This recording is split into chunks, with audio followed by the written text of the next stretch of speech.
नमस्कार, मी अशोक मुरुमकर. करमाळा तालुक्यातील जिल्हा परिषदेच्या पांडे गटाचा पहिला निकाल हाती आलेला आहे आणि यामध्ये भाजपच्या उमेदवार रश्मीदीदी बागल या विजयी झालेल्या आहेत.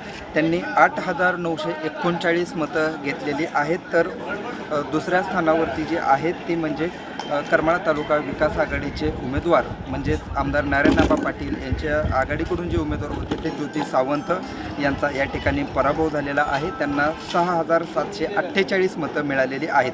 तर तिसऱ्या स्थानावरती शरदचंद्र पवार यांच्या राष्ट्रवादीचे जे उमेदवार होते तुतारी चिन्हावरती जिल्हा परिषदेचे माजी सदस्य राणी वारे ह्या उमेदवार होत्या. त्यांना 6,582 मतं मिळालेली आहेत.